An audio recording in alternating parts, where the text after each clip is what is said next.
Hi, welcome. In this video, I'm out here once again with Milo for service dog training. And here in this exercise here, I'm going to be performing some off-leash control. And again, you can see right here, my arm replaces the leash. My fingers are the hook.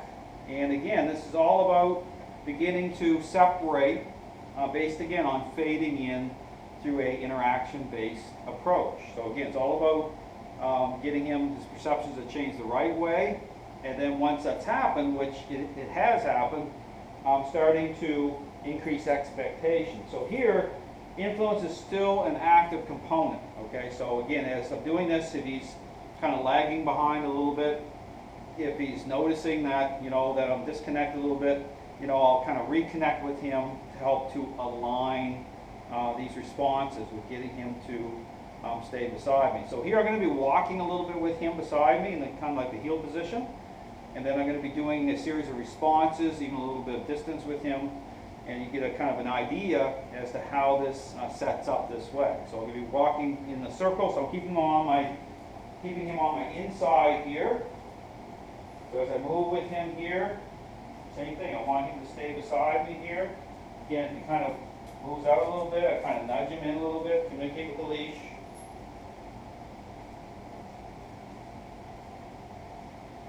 Again, just kind of using my leg to kind of, nudge him forward here. So same thing, doing really, really well.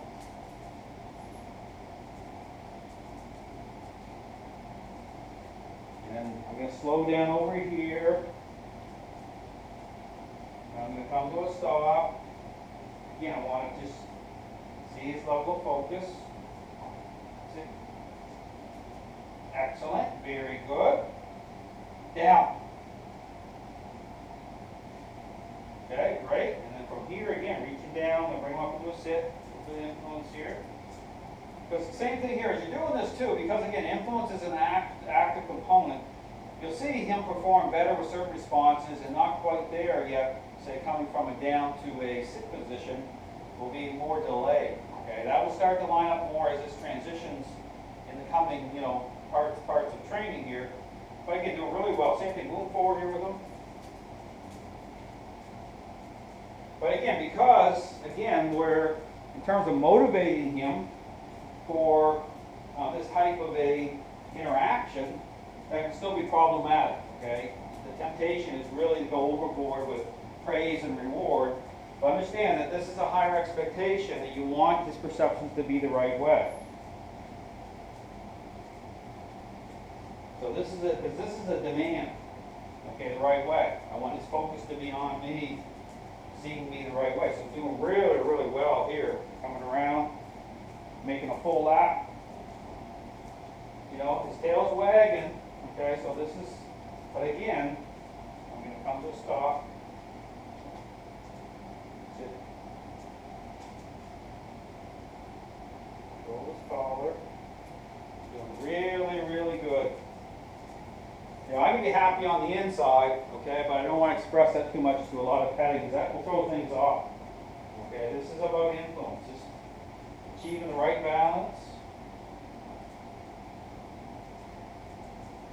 Now, when I make my next trip around here, I'm going to get into a little bit of distance work with him here. So I come around, I'm going to come right around here, line this up. Now this is where I want him to remain in place. I'm going to move off. I'm going to issue another command. Stay.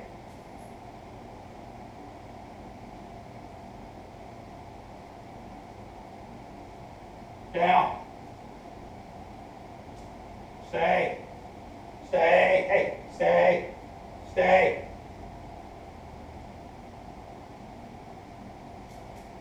Sit.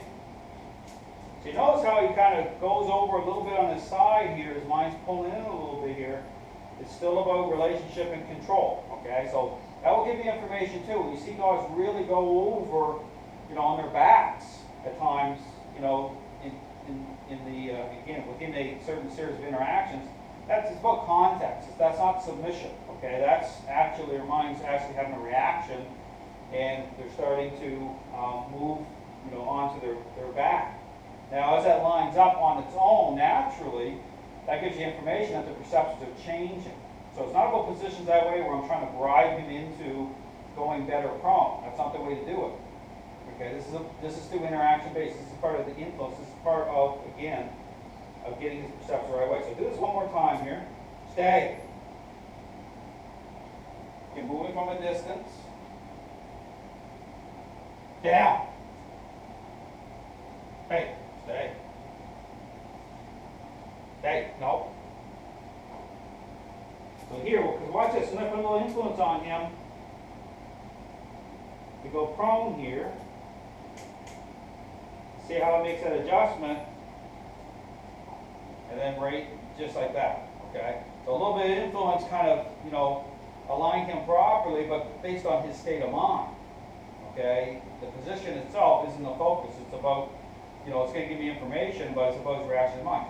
Because, this is a higher, this is a higher standard because as you're separating away from a dog, right, you think, hey, I get more control here. I'm not attached that way. And the mind is going to have more of a reaction. Sit.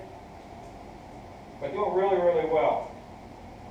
Doing really, really well. So very, very pleased with this. Doing great. Miles coming along. So again, that shows you the, the level of increase in terms of relationship, in terms of perception change. Now here's the thing. If you're doing this type of exercise and say the dog is breaking from position a lot, okay? Number one is a couple issues could be happening. The dog has too much control to begin with, okay? You're not following an interaction-based approach, and so that's just about appearances. Or two, if you are following an interaction-based approach and the dog is still breaking at a certain level, you need to refocus on just very, kind of high integrity, in close interactions for a longer period, or the transition into, that type of exercise is when you walk out, don't go as far. Stay in very close so that you can make those adjustments in terms of lining it up, okay, in terms of what, would be defined as kind of shaping a response, but by way of being very close. I can be very close with him here and be able to make those adjustments before he thinks about or breaks free from certain positions. So again, doing really, really well. Thanks for watching.